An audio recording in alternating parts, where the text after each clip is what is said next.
The bad news, of course, is that the general public remains abysmally ignorant about evolution, and this will continue as long as evolutionary theory remains threatening. This is a very elementary point, and it's actually an elementary point. Why do we believe things? Why do we hang on to beliefs? If you're an evolutionist, you know it's not because they're true and well supported. It's because they're useful, because we need them, because they're our survival tools. And so threatening ideas, like any other kind of threat, our instinct is to stamp them out or to run away from them. It doesn't matter how many facts you pile on. And so therefore, the key to making evolution acceptable to anyone, including the general public, is to show how the theory is unthreatening, explanatory, and useful. And once you do that, then you can really transform acceptance of evolution. I do this regularly in my classes. I get students from all backgrounds, freshmen just fresh out of high school, religious believers, non-political, conservatives, liberals, and by the end of the semester, most of them are very excited about evolution. So the past is no guide to the future in terms of public acceptance of evolution, as long as we pay attention to why we accept any belief, including evolutionary theory. Well, for public policy, there's only bad news. An atheist or even an agnostic couldn't be elected to the position of dog catcher in the USA, much less more important elected positions. And we all know about this, so I would be preaching to the converted to elaborate on this point. Science of any kind has little influence on public policy. So these developments that are already taking place at the level of research, not yet taking place at the level of higher education. Strangely, you can get, as through this great genre of books, but not yet at the level of public acceptance. Okay, this will never make it into the arena of public policy unless we do something about it, such as what we propose to do with our evolutionary thinking. Okay, well, let me take stock here. We're doing well. So here's what I want to do for the remainder of my talk. I want to show how evolutionary theory can be presented as unthreatening, explanatory, and useful, leading to widespread acceptance by the general public. And then I want to focus on early childhood education as a demonstration of how we can take these ideas and put them to use for a very important problem, which seems to defy solution, and then how an evolutionary think tank can do this for many issues. Okay, so what makes evolution threatening? So often we think that this is a conflict between evolution and religious belief, but I think behind that there's a much larger conflict having to do with morality and human potential. And you don't have to be religious to cherish, of course, a moral life, and also to cherish the idea that individuals and societies can have the potential to become much better in the future than in the present. And if evolution threatens these ideas, quite apart from religion, then we're going to have the same problem. That's what leads to secular creationism. So let's see how we can make evolutionary theory unthreatening, explanatory, and useful to the subject of morality. From the very beginning, it has seemed that evolution explains selfishness well and altruism poorly. And so is this really true?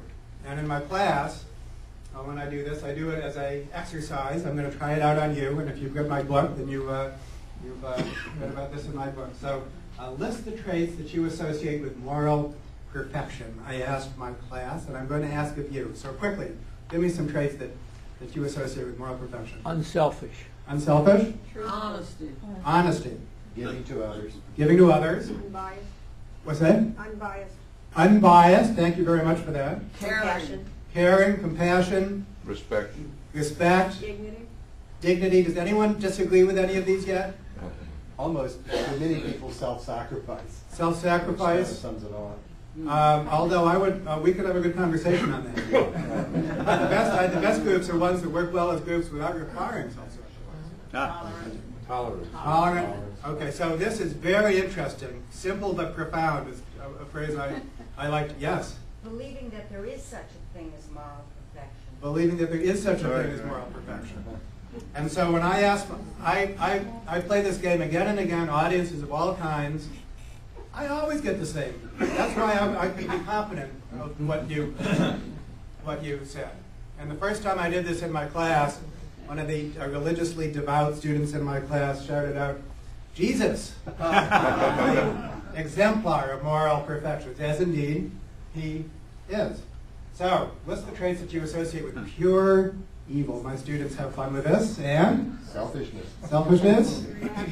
What's that? Greed? Depravity. Depravity? Aggression. What's that? Aggression or war? Aggression? Murderers. Murderers! What's that? Bigotry. Dishonesty. Dishonesty. Republican. So there's a partial list of my students. Almost no disagreement. This is so interesting because obviously there's some level at which we disagree about moral issues, abortion, things like that. But there's some level at which we don't. So in addition to moral dilemmas, there's also moral no-brainers. And I think it's very important to focus on our moral no-brainers. In that very same class that where someone shouted out Jesus, no doubt a humanist shouted out, "Fat bastard," evil villain of Austin Powers movies. And ever since then, I've had the most disturbing image in my head. And now I will now hurry on to the next slide. Okay, so now that we have our image of good and evil, then let's perform 3 thought experiments. Okay, so what will happen if you put a good person and an evil person together on a desert island? I can tell from your laugh. You know, so, I read your book, so I'd be cheating. We know yes, what. you read my book. You can't. War. Who's going to win the war? Yes. The evil guy. Okay, we don't need to belabor this. Man, My students regard this as a no-brainer. The good person will become shark food within days. Or evil person food. Or evil person food, that's right. I'm a Ray Charles fan, and there's an old Ray Charles song which says, "She took advantage of my goodness and made a pitiful fool out of me."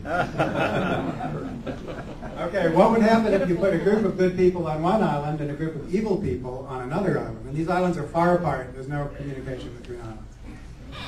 Invasion. I said they were far apart.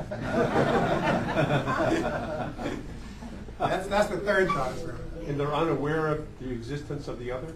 Yes, I simply want to know how these two groups function on their own. Well, they'd separate and some would become good and evil on each island.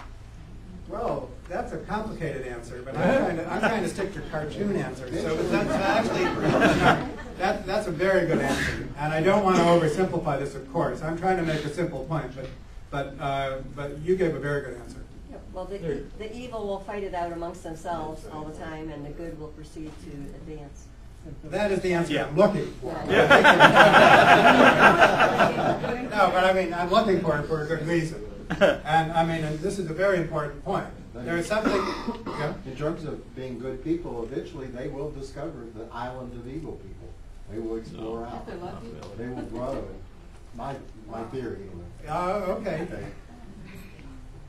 Could you repeat some of the comments you're getting from the front of the audience? Okay, sure. We can't hear them next. Okay. I think there'll be stratification in both groups. Stratification in both groups. The good groups will explore and will discover the evil group. Now, why doesn't the evil group discover the good group? Is because, as we're thinking about this in a cartoon fashion, we expect the evil group to implode.